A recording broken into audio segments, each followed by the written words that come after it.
मखाना जैसे से गांव से शहरों की ओर बढ़ रहा है, इसके डिमांड में इजाफा हो रहा है, तो मखाना की कीमतें भी उसी प्रकार बढ़ रही है। और जब कीमतें बढ़ने लगती है तो मुनाफा कमाने वाले सौदागर भी कूद पड़ते हैं और यहीं से शुरू हो जाता है मखाना में धोखा। मखाना के क्षेत्र में 10 साल से काम करने वाले लोग जब धोखा खा जाते हैं तो मखाना के काम को शुरू करने वाले न्यू व्यापारी उनको धोखा खाना आम बात है। चलिए जानते हैं उन सभी बिंदुओं पर जिस पर हमें चौकन्ना रहने की आवश्यकता है कि निकट भविष्य में किसी भी प्रकार के नुकसान से हम बच सकें।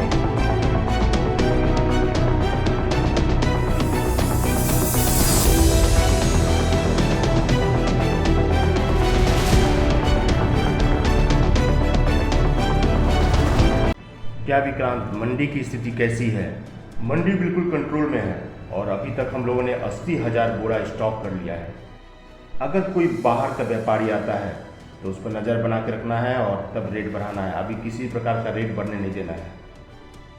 आपको मैं बताने वाला ही था, कानपुर, दिल्ली, मद्रास से कुछ व्यापारी आ रहे हैं जो हम लोग के साथ मखाना का सौदा करना चाहते हैं, लेकिन वो मंडी के रेट को देख करके सौदा करना चाहते हैं।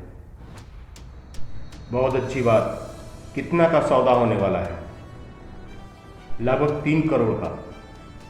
बहुत अच्छी बात। एक काम करो, हर एरिया से 10-10 बैग खरीदना स्टार्ट कर दो 2 दिन लगातार। अररिया, फारबिसगंज, कटिहार, हरदा, पूर्णिया, टोटल सभी जगह से। और मोबाइल पर चारों तरफ मैसेज सर्कुलेट कर दो कि रेट बढ़ चुका है। और वो लोग जब तक आएंगे तब तक मंडी का रेट बढ़ चुका होगा। उनको मंडी में घुमा दिया जाएगा और उनको वहाँ पर बढ़ा हुआ रेट मिलेगा। हम लोग अपने अनुसार उनके साथ सौदा कर सकेंगे। जी ऐसा ही होगा। मैं आज ही अपने काम में लग जाता हूँ। ठीक है, काम को अच्छी तरह से करना। मैं फ़ोन रखता हूँ। सबसे पहले बढ़ती रेट को ग्रुप में डाल देता हूँ कि रेट चारों तरफ फैल जाएगा।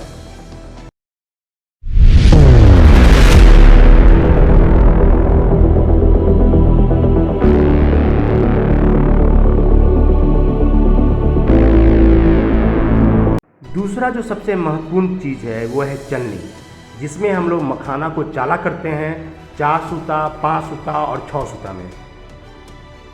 कुछ महत्वपूर्ण बिंदु है जो सभी को जानना चाहिए कि जो हम लावा ले रहे हैं, जो सूता में लावा ले रहे हैं, क्या वो सूता सही है, क्या वो चलनी सही है, या आप जो चलनी जहाँ से ले रहे हैं क्या वो चलनी का जो माप है वो सही है।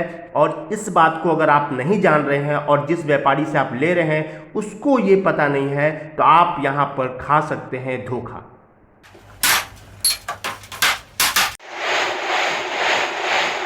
जब भी मखाना ले, या तो फोरी से या तो व्यापारी से, तो हमेशा डिजिटल स्केल का प्रयोग करें। उनके चलनी को जरूर नापें और धोखाधड़ी से बचें।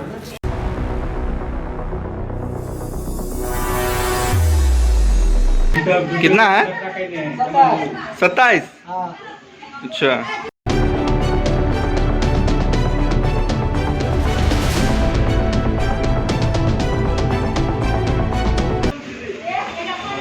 सत्ताईस है यहाँ भी। ठीक।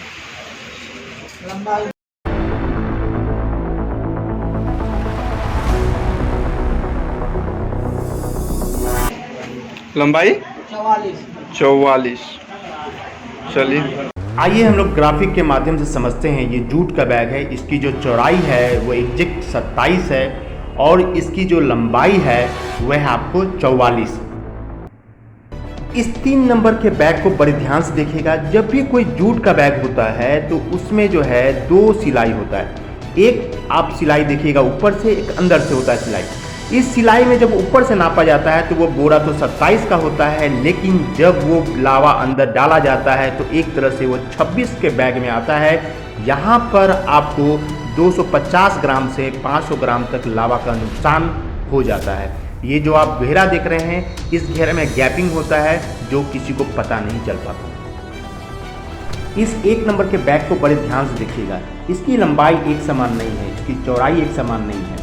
इसमें जो है ऊपर का जो नाप है वो 27 हो जाएगा, 27 दिखा देगा लावा देते समय, लेकिन एक्चुअल में जो है वो नीचे का नाप में जो है वो 26 ही रहेगा, जिसमें आपको 200 ग्राम के आसपास में लावा नुकसान हो जाएगा। इसलिए लावा लेते समय 2 नंबर बैग का चुनाव करें। मखाना खरीद में ये 4 किरदार महत्वपूर्ण पार्ट होते हैं। सबसे पहला जो खरीदार है, दूसरा जो बेच रहा है, और तीसरा और चौथा ये ठोकी।